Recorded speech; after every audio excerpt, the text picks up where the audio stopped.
Hi, welcome to round one. Unfortunately, for a reason I'm not quite sure of, the audio didn't actually record for this game, or for this round or the next one, so I'm dubbing this over after. So if it sounds a bit weird, that's the reason. I've also switched to the good microphone, because I didn't realise that during the drafting the laptop microphone was in use. So I kind of switched to this microphone, and apparently my computer didn't like that and just didn't register it.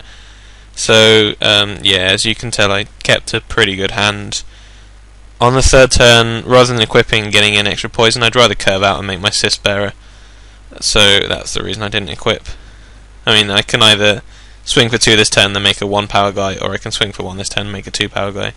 So after 1 full turn, then the 2 power guy is a better play. He makes a 2/2, which I'm not particularly bothered by.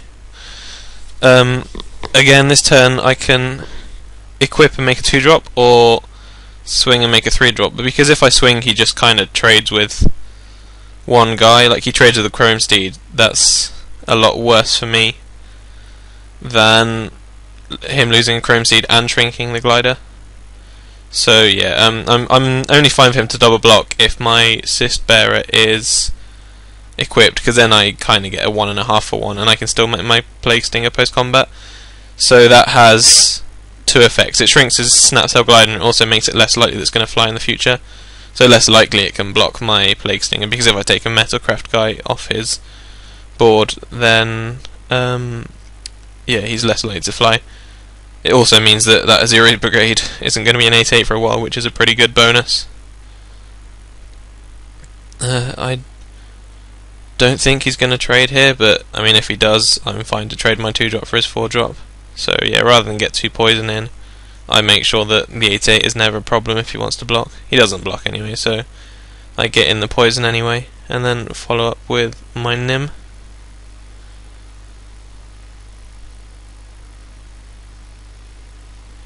He gets closer to Metacraft, and then I think he completes it. Yeah, he does.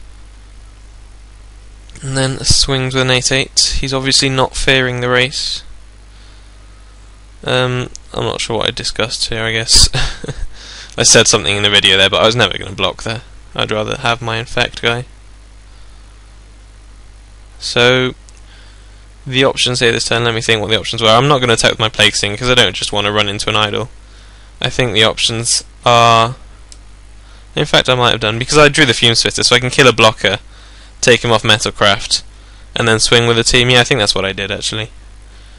Because that way, I mean, if he doesn't block with a glider, if he just shrinks my Plague Stinger, he takes 4 poison, goes to 9, which is a pretty precarious place to be in, especially if I have a post-combat Infect guy. So making the Tangle Angler means I can make his whole team block next turn. But it also means I'm taking 8, and if he has, say, a way of dealing with it, I've kind of lost a turn. So, yeah, I think I said I was going to kill him here, but killing the 1/1 flyer is better, I decided in the video, obviously. So yeah, I kill a blocker. At this point, I don't really care if he activates the Glint Hawk and blocks. So yeah, like I said, he goes to 9 poison, I think. Yeah, 9 poison. I make another guy. He obviously didn't block with a me because he wants to keep Metalcraft, but it's just not worth his while racing at this point. He thinks he can still race me with the Brigade, but considering he only had 2 cards left in his hand at that point, sorry, 1 card, because he drew 1, so he had 1 spell left, and I don't see why he thought he could race me, especially that seeing as the Brigade would have to stay on defense, and the fact that it wasn't even a 4/4 at the time. Like, he thought he'd draw a really good artifact, obviously, but I don't really like the way he A, attacked with the Brigade, and B, blocked safely. I mean, I suppose he would have ended up jumping with a Mir, but still. I think at the point that he attacked with the Brigade, he wasn't winning the game. I figure there's not much he can have here, so I just attack all in. I mean, playing around something like Dispense Judgment would mean I attack all in anyway. The best he can do here is kill a guy and lose 2 of his, and 1 of them shrinks, which is exactly what happened. I did put the Life Staff on the Nim because I knew that was the only one he could profitably block with the Brigade. So, yeah, That way I can shrink the brigade to maximum value. Then I can make a landing equip. In fact, no, I think I chose not to equip because he's at 1 life effectively, so the equipment is irrelevant, and I'd rather keep Blight Mamba regen mana up. Although if he does have a removal, he'll use it on the Ica Claw. But yeah, at this point he's basically lost. He's drawing for an out, and I don't think he got there.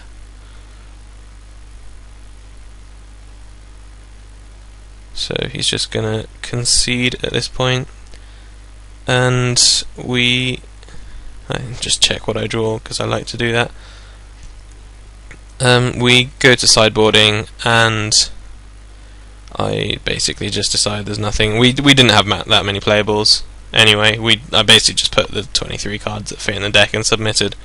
So yeah, I just keep this configuration and move on to game 2.